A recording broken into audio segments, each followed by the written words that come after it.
الحمد لله نحمده ونستعينه ونؤمن به ونتوكل عليه ونعوذ بالله من شرور أنفسنا ومن سيئات أعمالنا من يهده الله فلا مضل له ومن يضلل فلا هادي له ونشهد أن لا إله إلا الله وحده لا شريك له ونشهد أن محمدًا عبده ورسوله أرسله بالهدى ودين الحق ليظهره على الدين كله ولو كره المشركون. اللهم صل على محمد وعلى آل محمد كما صليت على إبراهيم وعلى آل إبراهيم وبارك على محمد وعلى آل محمد كما باركت على إبراهيم وعلى آل إبراهيم في العالمين إنك حميد مجيد.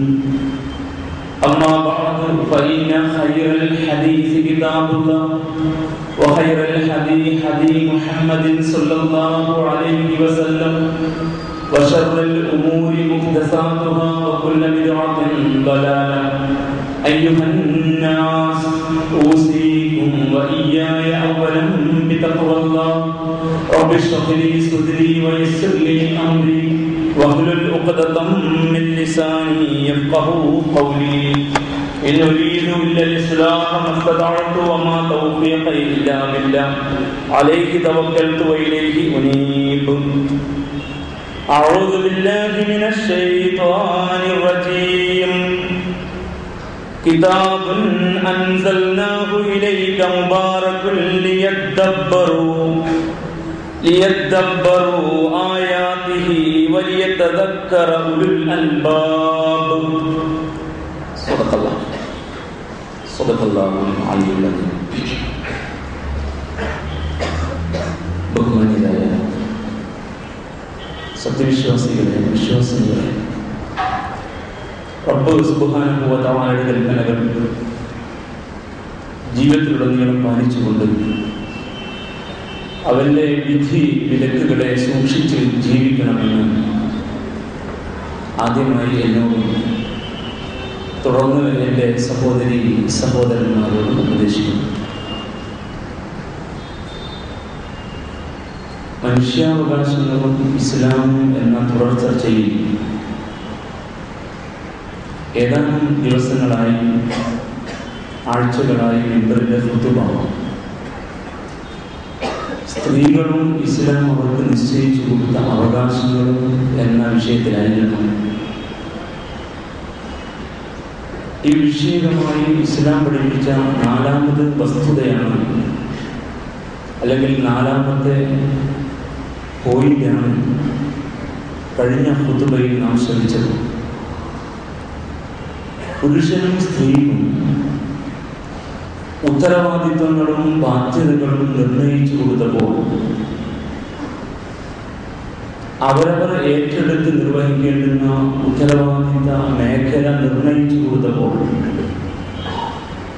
ഒരുപോലെയാണ് ഈ ഉത്തരവാദിത്വവുമായി ബന്ധപ്പെട്ടുള്ള ആഹ്വാനങ്ങൾ നൽകിയത്. സ്ത്രീയെ സംബന്ധിച്ചിടത്തോളം അവളുടെ പ്രകൃതത്തെ, സ്ത്രീണതയുടെ പ്രത്യേകമായ ഭാവത്തെ പരിഗണിച്ചുകൊണ്ട് ഈ മേഖലകളിൽ ചില ഇളവുകൾ പ്രഖ്യാപിച്ചു എന്ന് മാത്രം.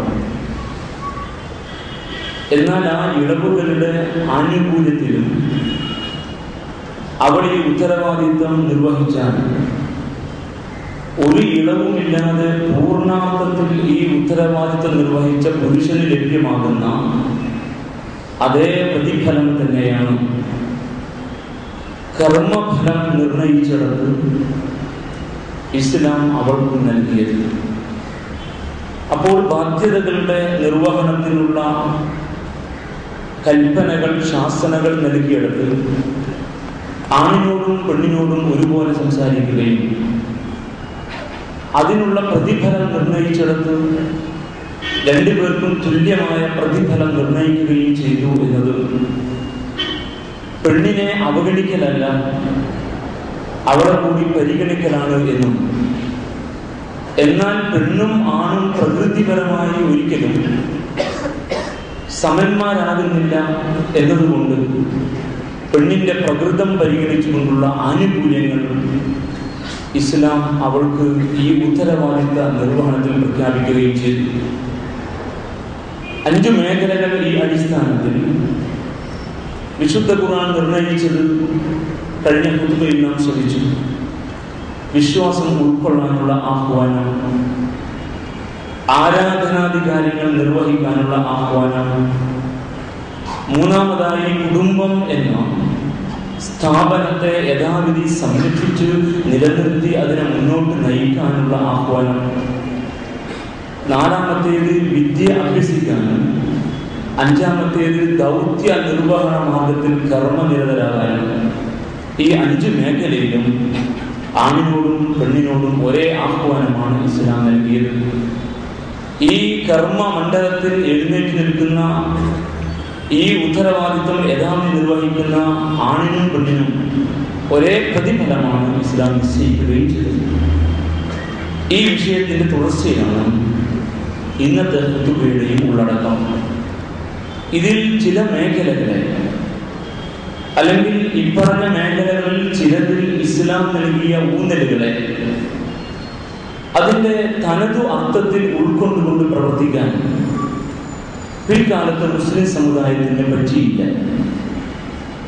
അതുകൊണ്ട് ആ മേഖലകളിൽ പെണ്ണ് യഥാർത്ഥത്തിൽ തന്നെ അവഗണിക്കപ്പെട്ടു.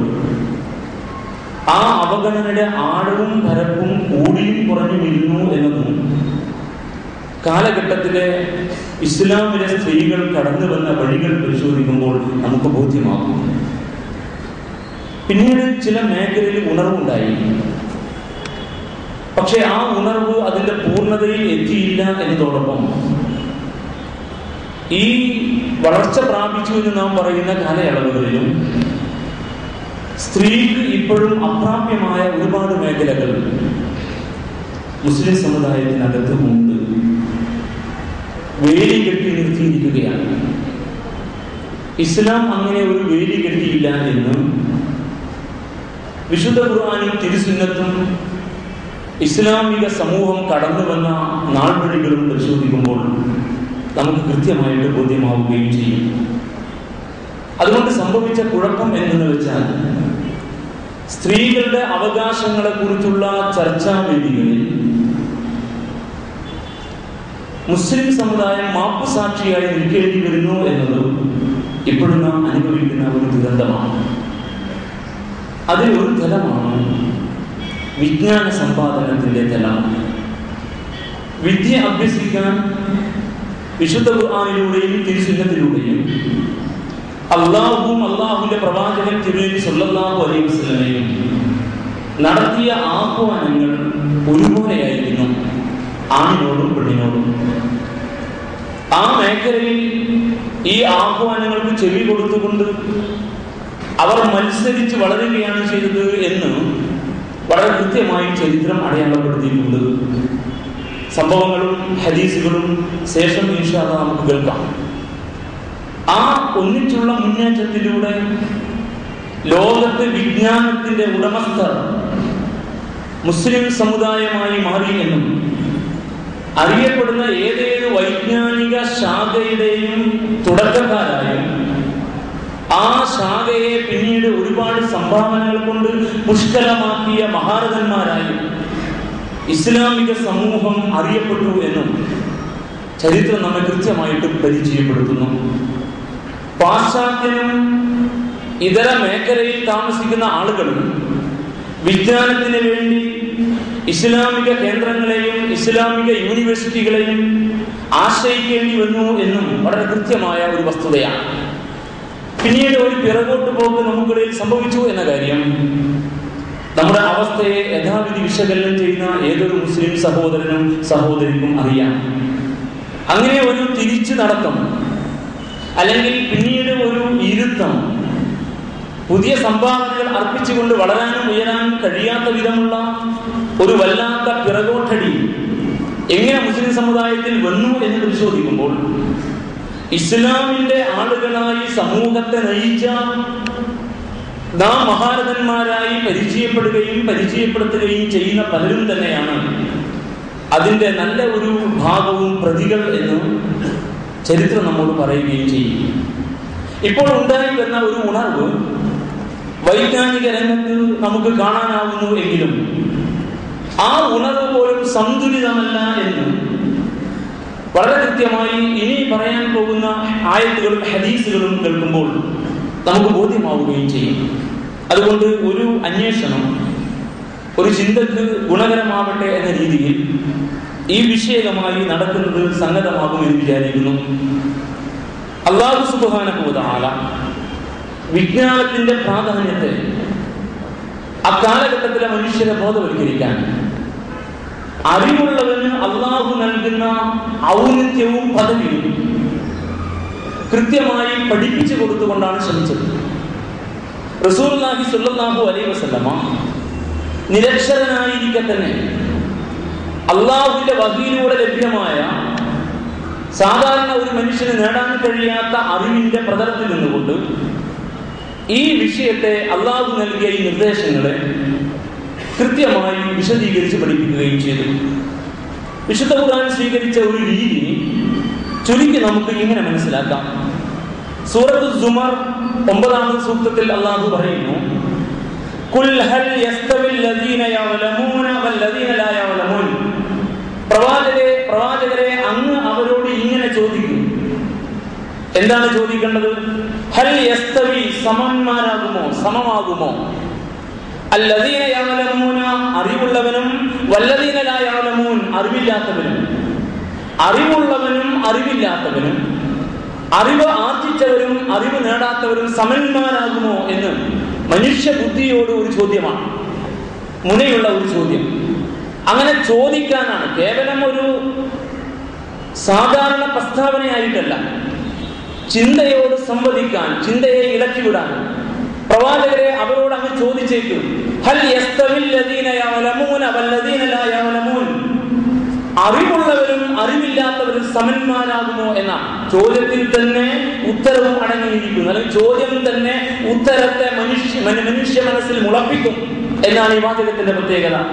അറിവുള്ളവരും അറിവില്ലാത്തവരും സമന്മാരല്ല. ഉത്തരം അതിൽ തന്നെ ഉള്ളടങ്ങിയിരിക്കുന്നു.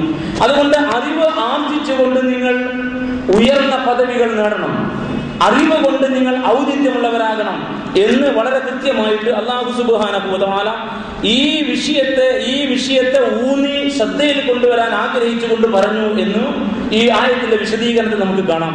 തുടർന്ന് സൂറ അൽ മുജാദലയിൽ 11-ാം ആയത്തിൽ അല്ലാഹു സുബ്ഹാനഹു വ തആല ഇങ്ങനെ പറയുന്നു, യർഫഉൽ ലദീന ആമനൂ മിൻകും വല്ലദീന ഊതുൽ ഇൽമ ദറജാത്ത്. നിങ്ങളുടെ കൂട്ടത്തിൽ വിശ്വാസികളുടെയും അറിവുള്ളവരുടെയും ദർജ വർദ്ധിപ്പിച്ചുകൊണ്ടിരിക്കും. അല്ലാഹു സുബ്ഹാനഹു വ തആല നിങ്ങളുടെ കൂട്ടത്തിലെ ഈമാനുള്ളവർ, വിശ്വാസം, ശരിയായ വിശ്വാസം ഉൾക്കൊണ്ടവർ, അറിവുള്ളവർ, ഊതുൽ ഇൽമ, അറിവുള്ളവർ, അവരുടെ ദർജ, പദവി അല്ലാഹു വർദ്ധിപ്പിച്ചുകൊണ്ടിരിക്കും എന്നാണ്. വിജ്ഞാനത്തെയും വിശ്വാസത്തെയും വിജ്ഞാനത്തെയും ചേർത്താണ് ഈ സൂത്രത്തിൽ പ്രയോഗിച്ചത്. അത് ഇസ്ലാമിന്റെ ഒരു കൃത്യമായ ലൈൻ അടയാളപ്പെടുത്തുകയാണ്, കൃത്യമായ ഒരു വഴി വരച്ചു കാണിക്കുകയാണ് എന്ന് മുഫസ്സിരീങ്ങൾ പറയുന്നു. ഇൽമു, ഈമാൻ, ഇസ്തിഖാമ എന്ന ഒരു ഇക്വേഷൻ തന്നെ വിശുദ്ധ ഖുർആനിന്റെ അടിസ്ഥാനത്തിൽ രൂപപ്പെട്ടു വന്നിട്ടുണ്ട്. അറിവിന്റെ അടിസ്ഥാനത്തിൽ വിശ്വാസം, ആ വിശ്വാസത്തിന്റെ അടിസ്ഥാനത്തിൽ ഉറച്ചു നിൽക്കുക ഇസ്ലാമിന്റെ മാർഗത്തിൽ. ഇൽമു എന്ന് പറഞ്ഞാൽ അറിവ്, ഈമാൻ എന്ന് പറഞ്ഞാൽ വിശ്വാസം, ഇസ്തിഖാമത്ത് എന്ന് പറഞ്ഞാൽ ആ വിശ്വാസത്തെ മുറുകെ പിടിച്ച് ഈ മാർഗത്തിൽ അടിയുറച്ച് മുന്നോട്ട് പ്രയാണം ചെയ്യുക. ഇൽമു, ഈമാൻ, ഇസ്തിഖാമത്ത്. അതുകൊണ്ടാണ് അറിവ് നേടാനുള്ള ആഹ്വാനവുമായി ഖുർആൻ അവതരിച്ചത്. ഇഖ്റ ബിസ്മി റബ്ബിക്കൽ ലദീ ഖലഖ്, സൃഷ്ടിച്ച നാഥന്റെ നാമത്തിൽ വായിക്കുക, വിജ്ഞാനം ആർജിക്കുക. ആ വിജ്ഞാനം ആർജിക്കുന്നതിലൂടെ അല്ലാഹുവിനെ അറിയുക. മൻ അറഫ നഫ്സഹു അറഫ റബ്ബഹു എന്ന് റസൂലുള്ളാഹി സ്വല്ലല്ലാഹു അലൈഹി വസല്ലം. ആർ അവനവനെ അറിയുന്നുവോ, അവൻ അവന്റെ ചുറ്റുപാടിനെ അറിയുന്നുവോ, അവൻ തന്റെ നാഥനെ കണ്ടെത്തും, പ്രപഞ്ചനാഥനെ അറിയും. അപ്പോൾ വിജ്ഞാനത്തിലൂടെ അല്ലാഹുവിൽ വിശ്വസിക്കുക, ഉറച്ച വിശ്വാസം. ആ ഉറച്ച വിശ്വാസത്തിന്റെ ബലത്തിൽ ഏതേതു ജീവിത പ്രതിസന്ധികളിലും ഏതേതു ജീവിത ഇടങ്ങളിലും അല്ലാഹുവിന്റെ കൽപ്പനാനുസാരം മുന്നോട്ട് പോവുക, ഉറച്ചു നിൽക്കുക, ഇസ്തിഖാമത്ത്. ഇങ്ങനെ ഒരു രീതിയുണ്ട്. അപ്പോൾ ഈ ആയത്തിന്റെ അർത്ഥം നിങ്ങളിൽ വിശ്വസിച്ചവരും വിജ്ഞാനമുള്ളവരും, അത് രണ്ടും ഒരു കൂട്ടരാണ്. വിശ്വാസികൾ വിജ്ഞന്മാരാണ്, വിജ്ഞന്മാർ വിശ്വാസികളുമാണ്. ഇതാണ് ഇസ്ലാമിന്റെ ഈ കാഴ്ചപ്പാട്. അങ്ങനെയുള്ള ആളുകളുടെ ദർജ പദവി അള്ളാഹു വർദ്ധിപ്പിച്ചു കൊടുക്കും എന്ന് വളരെ കൃത്യമായി ഈ സൂക്തത്തിലൂടെ അള്ളാഹു സുബ്ഹാനഹു വ തആല നമ്മെ പഠിപ്പിക്കുകയാണ്. ശേഷം ഈ വിജ്ഞാനം ഏതെങ്കിലും ഒരു തലത്തിലേക്ക് മാത്രം ചുരുക്കി കെട്ടിവെച്ചില്ല. കേവലം കിതാബിലുള്ള വിജ്ഞാനങ്ങൾ മാത്രം, അല്ലെങ്കിൽ കേവലം പ്രാഥമികമായ ഇസ്ലാമിക വിജ്ഞാനങ്ങൾ മാത്രം, അല്ലെങ്കിൽ വിജ്ഞാനം എന്ന് പറഞ്ഞാൽ തനി ഭൗതിക വിജ്ഞാനങ്ങൾ മാത്രം എന്നിങ്ങനെയുള്ള ഒരു തലത്തിലേക്ക് ഇസ്ലാം അതിനെ ഒരിക്കലും കൊണ്ടുപോയില്ല. ഇസ്ലാം വിജ്ഞാനത്തെ വേർപ്പെടുത്തിയില്ല, ഇസ്ലാം ജീവിതത്തെയും വേർപ്പെടുത്തിയില്ല, ഇസ്ലാം ഇസ്ലാമിക ദർശനത്തെയും വേർപ്പെടുത്തിയില്ല. നമ്മൾ ഈ മൂന്നും ചെയ്തവരാണ്. ഇന്നത്തെ മുസ്ലിം സമുദായം എല്ലായിടത്തും ഈ വേർപ്പെടുത്തൽ നടത്തിയിരിക്കുന്നു. വിജ്ഞാനത്തെ മതപരം ഭൗതികം എന്ന് വേർതിരിച്ചു.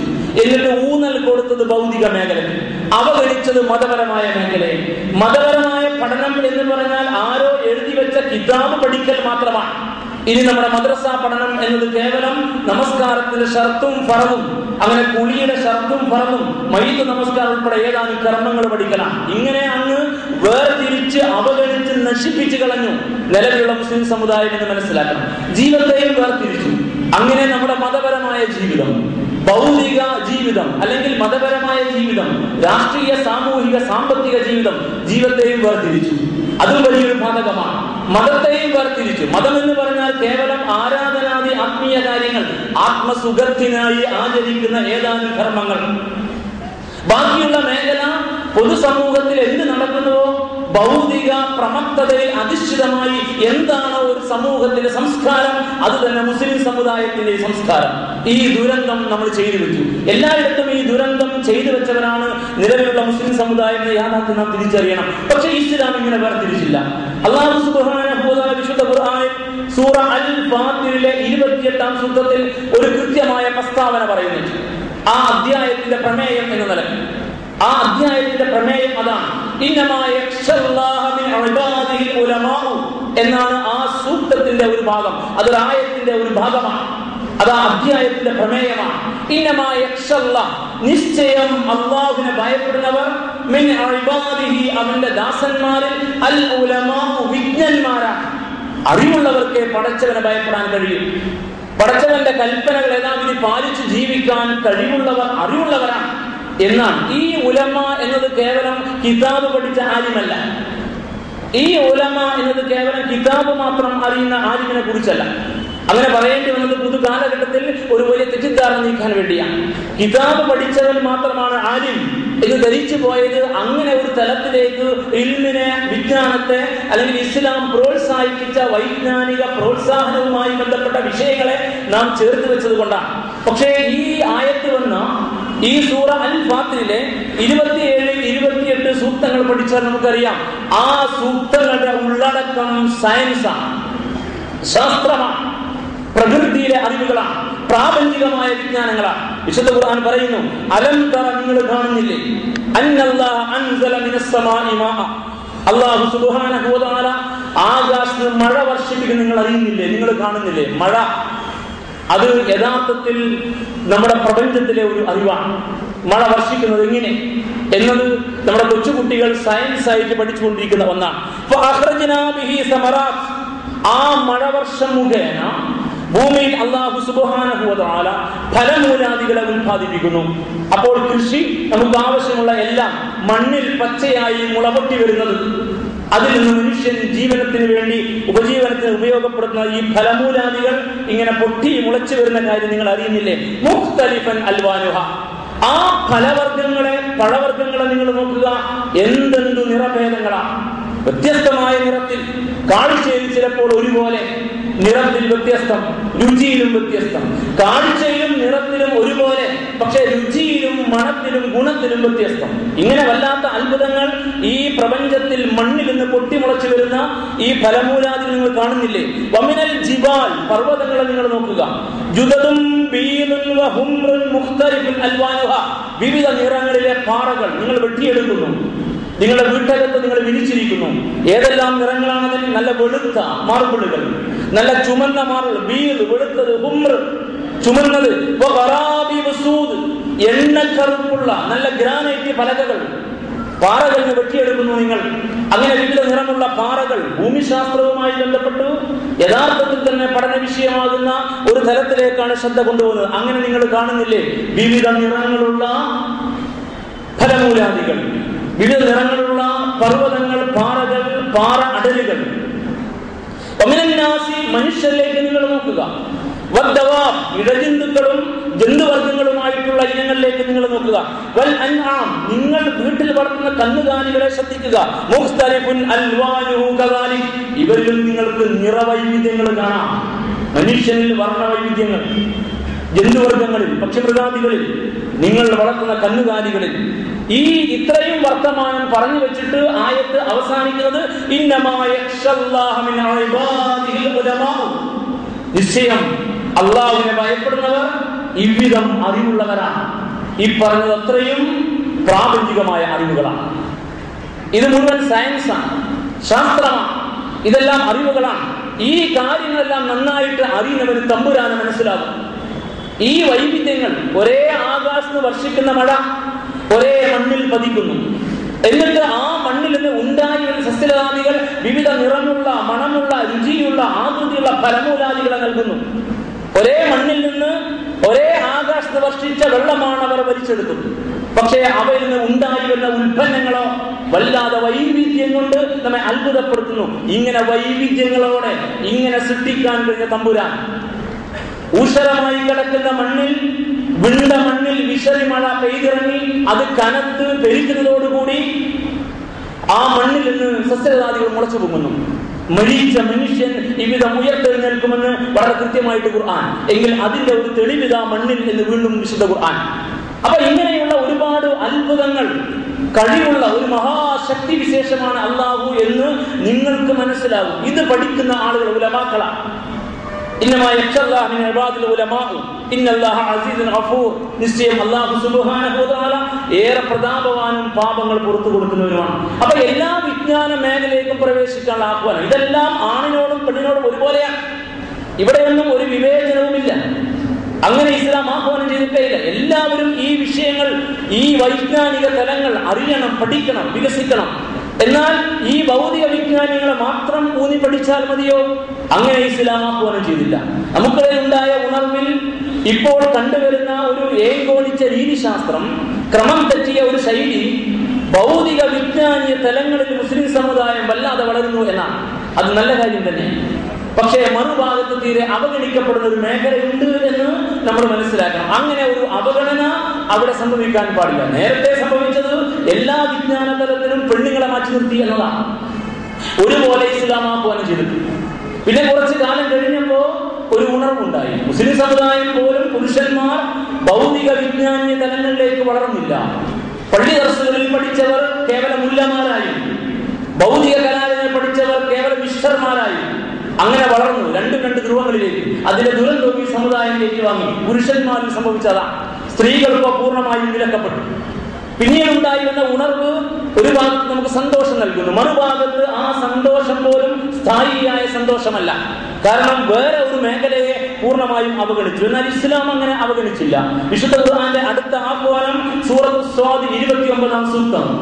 അതാണ് മുഖദ്ദിമയിൽ ഓതി വെച്ച ആയത്ത്. കിതാബുൻ അൻസൽനാഹു ഇലൈക മുബാറക്, പ്രവാചകരെ അങ്ങേക്ക് നാം നൽകിയ ഈ ഗ്രന്ഥമുണ്ടല്ലോ വിശുദ്ധ ഖുർആൻ, അത് അനുഗ്രഹീതമായ ഒരു ഗ്രന്ഥമാണ്.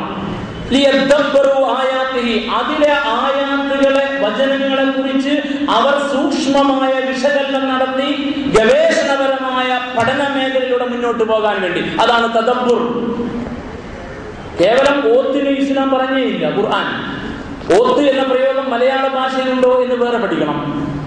അത് ഒരു കൊളോക്കിയൽ മലയാളം എന്നേ പറയാവൂ. മലയാള ഭാഷയിൽ വായന, പാരായണം എന്നാണ് നേർക്കുനേരെ പറയുക എന്ന് മലയാള പണ്ഡിറ്റുകൾ പറയുന്നു. ഈ ഉള്ളവൻ അതിൽ അന്തിമ വിധി പറയാൻ അർഹനല്ല. ഓത്ത് എന്നത് മുസ്ലിം സമുദായത്തിന്റെ ഒരു പ്രയോഗമാണ്. മുസ്ലിം സമുദായം ആ പ്രയോഗം ഉദ്ദേശിച്ച അർത്ഥമറിയാത്ത ഓത്താണ്.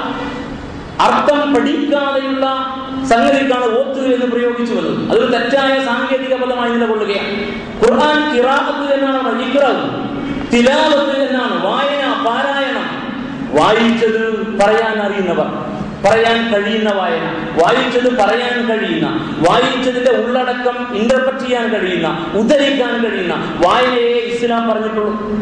ആ വായനയിൽ നിൽക്കാൻ പറഞ്ഞില്ല, ചിന്തിക്കാനും. തഫക്കുർ, തദബ്ബുർ, തഫഖുഹ് എന്ന സവിശേഷമായ 3 പ്രയോഗങ്ങൾ ഖുർആൻ നടത്തി. അതിലൊന്നാണ് ഈ പ്രയോഗം, കിതാബുൻ അൻസൽനാഹു ഇലൈക മുബാറകുൻ ലിയദ്ദബ്ബറു ആയാതിഹി. ഖുർആനിന്റെ വചനങ്ങളെ ശരിക്കും സൂക്ഷ്മമായിട്ട് പഠിക്കുക, അതിന്റെ ആഴത്തിലേക്ക് ഇറങ്ങിച്ചെല്ലുക, ചിന്തിക്കുക, ഗവേഷണപരമായിട്ട് റിസർച്ച് ഓറിയന്റഡ് ആയിട്ട് പഠിക്കുക. അതാണ് തഫഖുഹ് എന്ന് പറഞ്ഞാൽ. തദബ്ബുർ, ആഴത്തിൽ ചിന്തിക്കുക, അതിന്റെ അർത്ഥം അറിഞ്ഞ്, അതിന്റെ വിശദീകരണം അറിഞ്ഞ്, അതിന്റെ പശ്ചാത്തലം അറിഞ്ഞ്, ഈ കാലഘട്ടത്തിൽ അതിന്റെ പ്രസക്തി അറിഞ്ഞ്, അതുമായി ബന്ധപ്പെട്ട് ചിന്തയെ അങ്ങോട്ട് ആ മേഖലയിൽ വ്യാപരിക്കാൻ വിടാൻ കഴിയുമാറുള്ള യോഗ്യത നിങ്ങൾ ഖുർആനിന്റെ ആയാത്തുകളിൽ നേടാൻ വേണ്ടിയാണ് നിങ്ങൾക്ക് അത് ഇറക്കി തന്നിരിക്കുന്നത്. വലിയ തദക്കറ ഉലുൽ അൽബാബ്, അങ്ങനെ ബുദ്ധിയുള്ള മനുഷ്യർ അത് മുഖേന ഉത്ബുദ്ധരാവട്ടെ.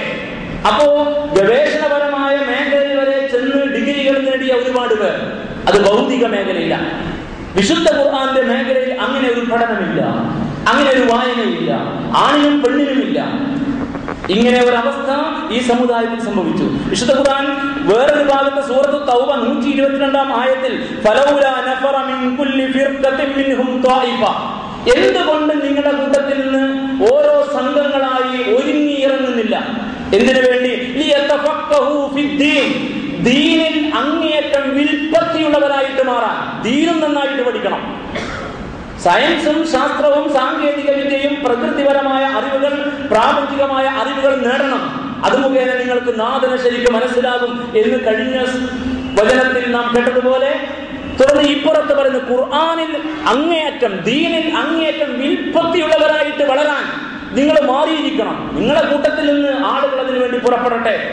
ഓരോ തായിഫ, ഓരോ വിഭാഗത്തിൽ നിന്നും കൊച്ചു കൊച്ചു സംഘങ്ങൾ അതിലൊരുങ്ങട്ടെ എന്നാ. ഓരോ കുടുംബത്തിൽ നിന്നും എന്നാണ് നമ്മൾ പറയേണ്ടത്. നിങ്ങളുടെ കുടുംബത്തിൽ എത്ര ഡോക്ടർമാരുണ്ട്, അതിൽ അഭിമാനം കൊള്ളുന്നവർ? എത്ര എഞ്ചിനീയർമാരുണ്ട്, അതിൽ പേരിന്റെ കൂടെ എഞ്ചിനീയർ ചേർത്ത് പറയുന്നവർ? ടെക്നോക്രാറ്റുകളുടെ പേരിൽ അഭിമാനിക്കുന്നവർ?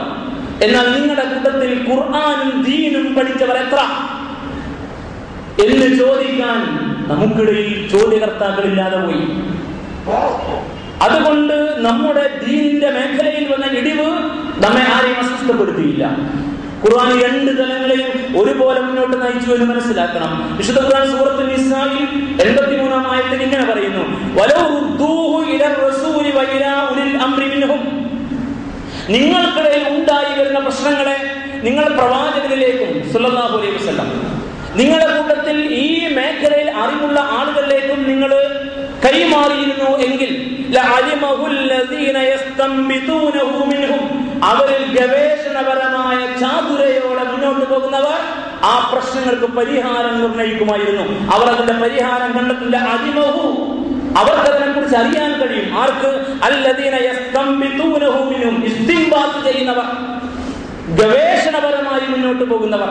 അപ്പോൾ പുതുതായി ഉണ്ടായി വരുന്ന നവനവങ്ങളായ സാമൂഹ്യ പ്രശ്നങ്ങൾ, സാമ്പത്തിക മേഖലയിലെ പ്രശ്നങ്ങൾ, ഭരണപരമായ മേഖലയിലെ പ്രശ്നങ്ങൾ, കുടുംബ മേഖലയിലെ പ്രശ്നങ്ങൾ, നാം ജീവിക്കുന്ന ഏത് തലത്തിലും ഉണ്ടായി വരുന്ന വിഷയങ്ങൾ, ആ വിഷയങ്ങളെ ഖുർആനിന്റെയും സുന്നത്തിന്റെയും അടിസ്ഥാനത്തിൽ ഗവേഷണ ചാതുരിയോടുകൂടി അങ്ങനെ അന്വേഷിച്ച് അതിന്റെ പരിഹാരം കണ്ടെത്തി എക്കാലത്തും നിലനിൽക്കുന്ന ജീവത്തായ സാർവജനീനവും സാർവലൗകികവുമായ ഒരു ദർശനമായി ഇസ്ലാമിനെ ഉയർന്നു നിൽക്കാൻ അള്ളാഹു തന്നെ വഴി നിർണയിച്ചിരിക്കുക. ഇജ്തിഹാദിന്റെ, ഇസ്തിംബാത്തിന്റെ, ഗവേഷണപരതയുടെ, ഗവേഷണാത്മകമായ അന്വേഷണത്തിന്റെ പ്രശ്നങ്ങളെ പഠിച്ച് ഖുർആന്റെയും സുന്നത്തിന്റെയും തലത്തിൽ പരിഹാരം നിർണയിക്കുന്ന ഒരു ജീവത്തായ നിലനിൽക്കുന്ന ഒരു ദർശനം 6-ാം നൂറ്റാണ്ടിൽ വന്നൊരു വേരല്ല, പുണ്യം കിട്ടാൻ വേണ്ടി ഊതുന്ന ഓരോത്തല്ല. അതിനപ്പുറത്ത് ഒരു സമൂഹത്തെ പച്ചയായി ലോകത്ത് ഉണ്ടായുള്ള പ്രശ്നങ്ങളുടെ നടുവിൽ വളരെ കൃത്യതയോടെ നിലനിർത്തുന്ന വല്ലാത്തൊരു ഗ്രന്ഥമാണ് ഖുർആൻ. അതിൽ നിങ്ങളുടെ ബുദ്ധി നിങ്ങൾ ചെലവഴിക്കണം എന്ന്. അപ്പൊ ഇത്രയും ആ പോലെ ഒരേ രീതിയിലാണ്, ഇതിൽ വേർതിരിവില്ല. ആണും പെണ്ണും ഒരുപോലെ എന്നാണ് ഇസ്ലാമിന്റെ ഊന്നൽ. ആണും പെണ്ണും ഒരുപോലെ. അപ്പൊ നമുക്ക് സംശയമാകും, പെണ്ണുങ്ങൾ എങ്ങനെയാണ് ഇതിൽ? അതാണ് ഇപ്പോഴും നമ്മുടെ പ്രശ്നം. അതാണ് സ്ത്രീയും ഇതുമായി ബന്ധപ്പെട്ട ബന്ധവും. ഇപ്പോഴും നമ്മൾ ഇങ്ങനെയൊക്കെ അംഗീകരിക്കാന്ന് വെച്ചാൽ പോലും സ്ത്രീകളുടെ കാര്യത്തിൽ നമ്മൾ കുറച്ച് പറയില്ല.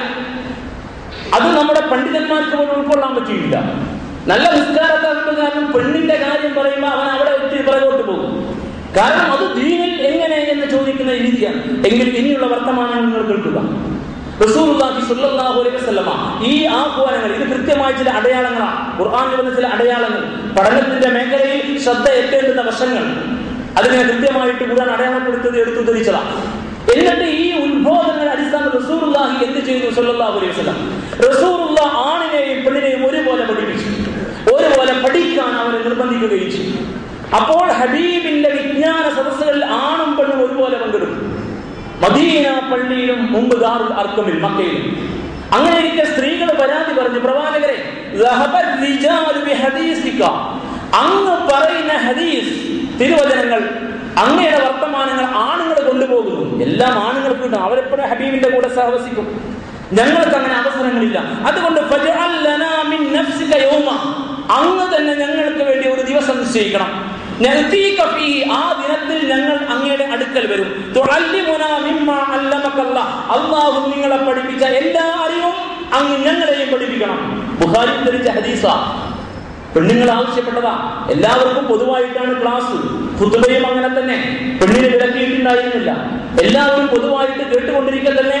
അതിനപ്പുറത്ത് അധികം പുരുഷന്മാർക്ക് ഹബീബുമായി സഹവസിക്കാൻ അവസരം കിട്ടുമ്പോൾ ഗുരുവിന്റെ ഗുരുമുഖത്ത് നിന്ന് ഉതിർന്നു വീഴുന്ന തിരുവചനങ്ങൾ അവർ കൊണ്ടുപോകുന്നു. പ്രവാചകരെ, ഞങ്ങൾക്ക് അതിന് അവസരം കുറവാണ്. അങ്ങയുടെ ഹദീസെല്ലാം അവർ കൊണ്ടുപോകുന്നു. അതുകൊണ്ട് ഞങ്ങൾക്ക് വേണ്ടി പ്രത്യേക ദിവസം നിർണ്ണയിക്കണം. ഞങ്ങൾ അങ്ങയുടെ അടുക്കൽ വരും. അല്ലാഹു നിങ്ങളെ പഠിപ്പിച്ച എല്ലാ അറിവും അങ്ങ് ഞങ്ങളെയും പഠിപ്പിക്കണം. അങ്ങനെ ഹബീബ് പ്രത്യേകമായ ദിവസം നിശ്ചയിച്ചു കൊടുത്തു. ആഴ്ചയിൽ പ്രത്യേകമായ ദിനങ്ങൾ. അങ്ങനെ ഹബീബ് അവരോടും വാഴ്ന്നു പറഞ്ഞു, അവരെ ശരിക്കും ഉപദേശിച്ചു. അങ്ങനെ 700ഓളം സ്ത്രീകൾ, സഹാബയെ കിറാമിലെ സ്ത്രീകൾ റളിയല്ലാഹു തആല അൻഹുന്ന, അവർ ഹദീസ് റിപ്പോർട്ടർമാരായിരുന്നു. ഹദീസ് റിപ്പോർട്ടർമാരിൽ 700ഓളം സ്ത്രീകളുണ്ട്. ആയിഷ റളിയല്ലാഹു തആല അൻഹ അവരിൽ മുമ്പിലാണ്. പ്രഗൽഭരായ സഹാബയെ കിറാമിൽപ്പെട്ട തലയെടുപ്പുള്ള ആളുകളിൽ നിന്ന് വ്യത്യസ്തമായി 33 വിഷയങ്ങളിൽ ആയിഷ റളിയല്ലാഹു തആല അൻഹ, നമ്മുടെ ഉമ്മ, വ്യത്യസ്ത അഭിപ്രായമുള്ളവരായിരുന്നു. അത്രയും അവരായിരുന്നു മുമ്പിൽ. നമ്മുടെ ഉമ്മയെ കുറിച്ച് അഭിമാനം തോന്നണം, വിജ്ഞാനമുള്ള ഒരു ഉമ്മയെ കുറിച്ച്. സഹാബയെ കിറാമിൽ നിന്ന് വ്യത്യസ്തമായി 33 വിഷയങ്ങൾ കൃത്യമായ കാഴ്ചപ്പാട് അവർക്കുണ്ടായിരുന്നു എന്നും, അതുകൊണ്ട് സഹാബയെ കിറാമിൽ പ്രഗൽഭർ പലപ്പോഴും പല വിഷയങ്ങളും തഹ്ഖീഖിന് വേണ്ടി, അത് ഉറപ്പിക്കാൻ അല്ലെങ്കിൽ അതിനെ മർമ്മമറിയാൻ ആയിഷ റളിയല്ലാഹു തആല അൻഹയെ സമീപിച്ചിരുന്നു എന്നും ചരിത്രം നമ്മോട് പറഞ്ഞു തരുന്നു. അവരുടെ പ്രാധാന്യത്തെ കുറിച്ച് ഇങ്ങനെയാണ് ഗ്രന്ഥത്തിൽ രേഖപ്പെടുത്തിയിരിക്കുന്നത്. മറ്റു സ്ത്രീകളിൽ നിന്ന്, അക്കാലഘട്ടത്തിലെ സഹാബയെ കിറാമിലെ മറ്റു സ്ത്രീകളിൽ നിന്ന് ആയിഷ ബിയുടെ പ്രത്യേകത, ശ്രേഷ്ഠത, സദ്യയിൽ പ്രഥമന്റെ സ്ഥാനമാണ്. ഭക്ഷണങ്ങൾ, മറ്റു ഭക്ഷണ പദാർത്ഥങ്ങൾ വ്യത്യസ്തമായി പായസത്തിന്റെ സ്ഥാനമെന്തോ അതാണെന്ന്. പ്രഥമനാണ് സദ്യയിൽ മുമ്പൻ, അവൻ വരുന്നത് ശേഷമായിരിക്കുമെന്ന് മാത്രം. അപ്പൊ പെണ്ണുങ്ങളിൽ വെച്ച് ഏറ്റവും തലയെടുപ്പുള്ള പണ്ഡിതയായിരുന്നു അവരെന്നും. ജമൽ യുദ്ധത്തിന്റെ പശ്ചാത്തലത്തിൽ ആയിഷ റളിയല്ലാഹു തആല അൻഹ കൂഫയിലെ പള്ളിയിൽ വെച്ച് ആയിരക്കണക്കിന് പുരുഷന്മാരോട് പ്രസംഗിച്ചു എന്നുമൊക്കെ വളരെ കൃത്യമായിട്ട് വായിക്കാൻ പറ്റും. ആർക്കും നിഷേധിക്കാൻ കഴിയാത്ത ഉദാഹരണങ്ങളും തെളിവുകളുമാണ്. പക്ഷെ അത്തരം ഒരു മേഖലയിലേക്ക് നമ്മുടെ ശ്രദ്ധ പോവാറില്ല. ഇത് ദീനീ വിജ്ഞാന തലത്തിലാണെന്ന് കൂടി അറിയണം. അപ്പോൾ ദീനീ വിജ്ഞാന മേഖലയിലും പെണ്ണ് വളരണം എന്ന് പിന്നെയും ചിന്തിക്കണം. സഅദ് ഇബ്നു മുസയ്യിബ് എന്ന് പറയുന്ന ഒരു വലിയ പണ്ഡിതനെ കുറിച്ച് എഴുതി വെച്ചിരിക്കുന്നു. ആ പണ്ഡിതന്റെ മകളെ ആ കാലഘട്ടത്തിലെ ഖലീഫയായിരുന്ന അമവി ഖലീഫ തന്റെ മകന് വേണ്ടി പെണ്ണന്വേഷിച്ചു. ഇദ്ദേഹം പറഞ്ഞു, തരില്ല, നിന്റെ മകന് അറിവില്ല, ഇസ്ലാമികമായ വിജ്ഞാനമില്ല, അധികാരമുണ്ട്, ഖലീഫയുടെ മകനാണ്. പക്ഷേ അത് അവഗണിച്ചു, ആ അന്വേഷണം അവഗണിച്ചു. അദ്ദേഹം സമ്മതിച്ചില്ല. തന്റെ പഠിതാക്കളിൽ കഴിവുള്ള ഒരു ചെറുപ്പക്കാരനെ കൊണ്ട് തന്റെ മകളെ കെട്ടിച്ചു, വിവാഹം കഴിപ്പിച്ചു. അങ്ങനെ വിവാഹം കഴിച്ച് ഈ പെൺമണിയെ, സഅദ് ഇബ്നു മുസയ്യിബിന്റെ മകളെ, ഈ ചെറുപ്പക്കാരൻ സ്വന്തം വീട്ടിലേക്ക് കൊണ്ടുപോയി. അങ്ങനെ ആദ്യത്തെ ആ കൂടലിന്റെ ഇപ്പമൊക്കെ കഴിഞ്ഞ് ഇദ്ദേഹം പഠിക്കാൻ വേണ്ടി വീണ്ടും തന്റെ ഭാര്യയുടെ പിതാവ് കൂടിയായ ഗുരുനാഥന്റെ സദസ്സിലേക്ക് പോകാൻ വേണ്ടി വസ്ത്രം മാറിയപ്പോൾ സഅദ് ഇബ്നു മുസയ്യിബിന്റെ മകൾ ചോദിച്ചു, എങ്ങോട്ടായി യാത്ര? അപ്പൊ അദ്ദേഹം പറഞ്ഞു, ഞാൻ പിതാവിന്റെ സദസ്സിലേക്ക് പഠനം തുടരണം. അപ്പൊ സഅദ് ഇബ്നു മുസയ്യിബിന്റെ മകൾ പറഞ്ഞു, ഇജ്ലിസ്, അവിടെ ഇരിക്കും, സഅദിന്റെ എല്ലാ വിവരവും ഞാൻ നിന്നെ പഠിപ്പിക്കാം. സഅദ് ഇബ്നു മുസയ്യിബിന്റെ മകൾ സഅദ് ഇബ്നു മുസയ്യിബിന്റെ മുഴുവൻ അറിവും ആദ്യ പണ്ഡിതയായിരുന്നു. പിന്നീട് ഈ ഭർത്താവ് ഈ ഭാര്യയുടെ ഉപ്പാന്റെ അടുക്കൽ പഠിക്കാൻ പോകേണ്ടി വന്നില്ല, ഭാര്യ തന്നെ പഠിപ്പിച്ചു കൊടുക്കുക. ഇത് ഇസ്ലാമിന്റെ ചരിത്ര. ഒരുപാട് ചരിത്രങ്ങൾ വേറെയും. ഇമാം മാലിക് റളിയല്ലാഹു തആല അൻഹു ഒരു മദ്ഹബിന്റെ അതോറിറ്റിയാണ് അദ്ദേഹം. ഇമാം മാലിക് ശിഷ്യന്മാരെ പഠിപ്പിച്ചുകൊണ്ടിരിക്കുമ്പോ ശിഷ്യന്മാരോട് വായിക്കാനും കാര്യങ്ങൾ പറയാനും ഒക്കെ പറയുമ്പോ ശിഷ്യന്മാര് പറയുന്നതിൽ തെറ്റ് വന്നാൽ വീട്ടിന്റെ കഥകൾ മുട്ട് കേൾക്കും. അപ്പൊ ഇമാം മാലിക് പറയും, നിർത്ത്, നിനക്ക് തെറ്റിയിരിക്കുന്നു എന്ന്. ആരായി മുട്ടിയത് മകളാ, ഭാര്യയും. അത്രയും ഇമാം മാലിക് പഠിപ്പിക്കുന്ന സകല അറിവും അവർ നേടിയിരിക്കുക. ശിഷ്യന്മാർക്ക് തെറ്റിയാൽ ഗുരുവിന്റെ ശ്രദ്ധയിൽപ്പെടാത്ത ആ തെറ്റ് വാതിൽ മുട്ടിയിട്ട് അവർ അറിയിക്കും. അതുകൊണ്ട് ഗുരു പിന്നീട് വായിക്കാൻ പറയും. അങ്ങനെ ഒരു സമൂഹം ഉണ്ടായിരുന്നു. ഇതായിരുന്നു ഇസ്ലാമിന്റെ ക്രമം. അപ്പോൾ ഇമാം മാലിക്കിന്റെ കാലം വരെ നിങ്ങൾ ശരിക്കും പഠിച്ചോ? ഇത് ഇസ്ലാമിക വിജ്ഞാനീയങ്ങളില്ല. ഈ പണ്ഡിതന്മാർ, ഇമാമുമാർ കേവലം ഇസ്ലാമികമായ വിജ്ഞാനം മാത്രം പഠിച്ചവരല്ല. അവർക്ക് ഗോളശാസ്ത്രം അറിയാമായിരുന്നു, ഗണിതശാസ്ത്രം അറിയാമായിരുന്നു, അവർക്ക് വൈദ്യശാസ്ത്രം അറിയാമായിരുന്നു. അവർ നല്ല ഭാഷാ പണ്ഡിതന്മാരായിരുന്നു. അവർ ലോകം ചുറ്റി സഞ്ചരിച്ചവരും പല മേഖലയിലും പ്രത്യേകമായ പഠനം നടത്തിയവരും അതിലൊക്കെ അഭിപ്രായങ്ങൾ പ്രകടിപ്പിച്ചവരും ഫൽസഫ, തിയോളജി, ഫിലോസഫി എല്ലാം പഠിച്ചവരുമായിരുന്നു. അങ്ങനെയും നമ്മൾ മനസ്സിലാക്കണം. ഒരു ഖുതുബയുടെ പരിധിക്കകത്തു ഇത്രയൊക്കെ പറഞ്ഞു വെക്കാൻ കഴിയും. അപ്പൊ ഇതിൽ ആണും പെണ്ണും ഒരുപോലെ എന്ന് ഒരു വ്യത്യാസവുമില്ലാത്ത വിധം ഇസ്ലാമിന്റെ ക്രമം അങ്ങനെ വികസിച്ചത് വിശുദ്ധ ഖുർആനിന്റെയും തിരുസുന്നത്തിന്റെയും ഉത്ബോധനങ്ങളുടെ അടിസ്ഥാനത്തിൽ റസൂലുള്ളാഹി സ്വല്ലല്ലാഹു അലൈഹി വസല്ലം വളർത്തിയെടുത്തൊരു സമൂഹം അതിന് ഊർജ്ജം ഉൾക്കൊണ്ടപ്പെടാം. പക്ഷെ നമ്മൾ പെണ്ണുങ്ങളോട് ഇന്നും കാണിച്ചത് അവഗണനയാണ്. ഇപ്പോൾ നമ്മൾ അവരെ പഠിപ്പിക്കുന്നത് പണമുണ്ടാക്കാൻ പറ്റുന്ന വിദ്യാഭ്യാസ ക്രമത്തിലെ ഒരു മത്സരത്തിന്റെ മേഖലയിലാണ്. 4ഉം 5ഉം ഒക്കെ ശമ്പളം സ്വപ്നം കണ്ടുള്ള പഠിപ്പിക്കൽ. അതിനപ്പുറത്ത് ദീനിന്റെ ഒന്നും അറിയാത്ത, പെണ്ണിന്റെ കോലമുള്ള, ദീനില്ലാത്ത ഒരുപാട് സാധനങ്ങളെ വിട്ടകത്ത് വളർത്തിക്കൊണ്ടിരിക്കുന്നവർ. അതിൽ നമുക്ക് ഖേദം തോന്നിയില്ല. കാരണം നമുക്ക് തന്നെ ദീൻ അറിയില്ല. നമ്മളോ ഈ ഭൗതിക വിജ്ഞാനത്തിന്റെ ആരൂപങ്ങളാ. ആകപ്പാടെ അള്ളാഹു നമ്മെ ഏൽപ്പിച്ച നിയോഗം തൊഴിലെടുത്ത് പണമുണ്ടാക്കി ബാങ്ക് ബാലൻസ് വർദ്ധിപ്പിക്കലാണെന്ന് മാത്രം വിചാരിച്ചു പോയ ഒരുപാട് ആരൂപങ്ങൾ. സമുദായത്തിന്റെ നാശം അവിടെ തുടങ്ങിയിരിക്കുന്നു. അതുകൊണ്ട് സ്ത്രീകളുമായി ബന്ധപ്പെട്ട ഇത്തരം വൈജ്ഞാനിക മേഖലയിൽ പോലും നമ്മൾ സംസാരിക്കുമ്പോൾ നമുക്ക് സംസാരിക്കാൻ അർഹതയില്ലാത്ത വിധം ഈ മേഖലയിൽ മാപ്പുസാക്ഷിത്വമാണ് നമ്മുടെ സ്വന്തമായിട്ടുള്ളത് എന്നും അത് തന്നെ ഇസ്ലാമിന്റെ തലത്തിലേക്ക് ചേർന്ന് വെച്ച് നോക്കുമ്പോൾ നമ്മുടെ കൂട്ടത്തിൽ സ്ത്രീകൾക്ക് ഇസ്ലാമികമായ വിജ്ഞാനം അറിയുന്നവർ വളരെ അപൂർവമാണ് എന്നുള്ളത് നമ്മെ യഥാർത്ഥത്തിൽ നാണിപ്പിക്കണം. അതുകൊണ്ട് സ്ത്രീകളുടെ അവകാശങ്ങളെ കുറിച്ച് പഠിക്കുമ്പോൾ ഇസ്ലാമിന്റെ സർവതലസ്പർശിയായ വശങ്ങളിൽ ഒരു എത്തിനോട്ടം എന്തായിരുന്നാലും നമുക്ക് അനിവാര്യമാണ്.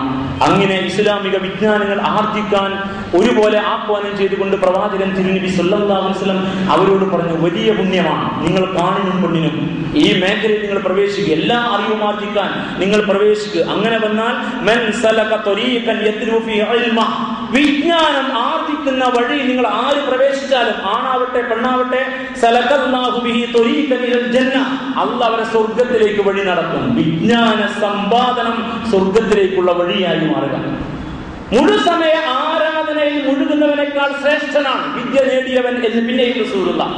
പള്ളിമേടകളിൽ കൂടിയിരുന്ന് കാൻവാഹകൾ കുത്തിയിരുന്ന് ദിക്റിന്റെയും സ്വലാത്തിന്റെയും ഇരിപ്പിടങ്ങളിൽ ആസനം ഉറച്ചുപോയവർ അവരറിയണം, കാലികമായ അറിവുകളും ഇസ്ലാമികമായ അറിവുകളും നേടിയിട്ട് സമൂഹത്തെയും സമുദായത്തെയും നേർവഴിക്ക് നയിക്കുക എന്ന ഏറ്റവും ഔന്നത്യമേറിയ ധർമ്മ സംസ്ഥാപനത്തിന്റെ വഴിയിലേക്ക് ഇറങ്ങിയവർ ഇവരെക്കാൾ ശ്രേഷ്ഠരാണെന്ന് റസൂലുള്ളാഹി പറഞ്ഞ വർത്തമാനം വളരെ കൃത്യ. ഫളൽ ആലിമി അലൽ ആബിദ്, ആരാധനയിൽ മുഴുകുന്നവനേക്കാൾ വിജ്ഞാനം ആർജിക്കുന്നവന്റെ ശ്രേഷ്ഠത കഫദിൽ ഖമരി ലൈലത്തുൽ ബദ്രി അലാ സാഹിരിൽ കവാകിബ്, 14 രാവിലെ ചന്ദ്രന്റെ സ്ഥാനം മറ്റു നക്ഷത്രങ്ങളെക്കാൾ എത്രയോ മഹത്തരമാണോ അതുപോലെയാണ് ആരാധനയിൽ അടയിരിക്കുന്ന, ആരാധന കൊണ്ട് കളിക്കുന്ന അത്തരം ആത്മീയ ആചാര്യന്മാരെക്കാൾ ശ്രേഷ്ഠരാണ് വിജ്ഞാനം ആർജിക്കാൻ വേണ്ടി ഇറങ്ങി പുറപ്പെട്ട് ആ മേഖലയിൽ ശ്രമം ചെലവഴിക്കുന്നവർ എന്ന് പിന്നെയും റസൂലുള്ളാഹി സ്വല്ലല്ലാഹു അലൈഹി വസല്ലം ആണിനെയും പെണ്ണിനെയും പ്രോത്സാഹിപ്പിക്കുകയാണ്. പക്ഷേ ഈ പ്രോത്സാഹന വചനങ്ങൾ ഇപ്പോൾ ഏകപക്ഷീയമായി പോയി. ദ്വിമുഖമുണ്ടായിരുന്ന ഈ പ്രോത്സാഹനങ്ങളെ നമ്മൾ ഏകമുഖമാക്കി കളഞ്ഞു. ഇതെല്ലാം ആണിന് മാത്രമുള്ള ഒന്നായിട്ട് എന്നോണം നമ്മുടെ മിമ്പറുകളിൽ മുഴങ്ങി, നമ്മുടെ വാലിന്റെ സദസ്സിൽ അതങ്ങനെ മുടങ്ങിക്കിട്ടു. അതിൽ പെണ്ണ് എപ്പോഴും പിറകിലായി, അവളെപ്പോഴും അരികെ പറ്റി നിൽക്കേണ്ടി വന്നു.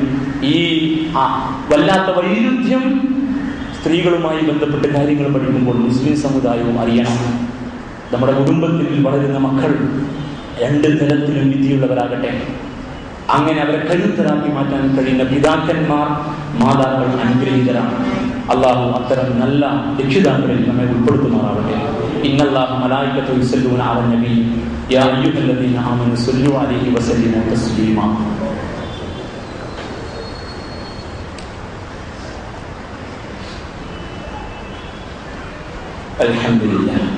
അൽഹംദുലില്ലാഹി റബ്ബിൽ ആലമീൻ.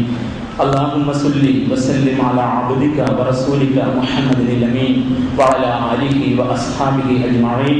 أيها الناس أوصيكم ثانيا بتقوى الله. يا أيها الذين آمنوا اتقوا الله حق تقاته ولا تموتن إلا وأنتم مسلمون.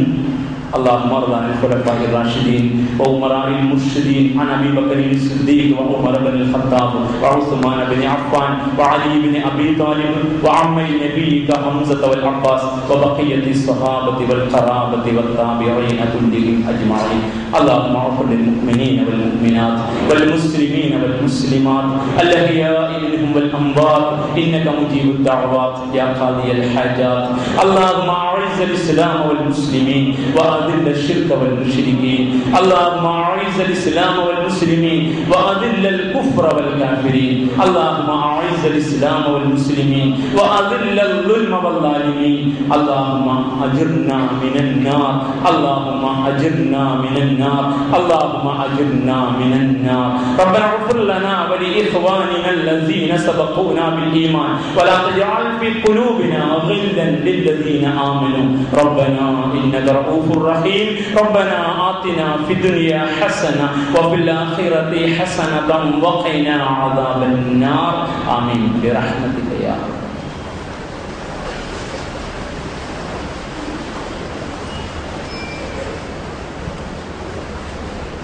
الله أكبر الله أكبر الله أكبر الله أكبر.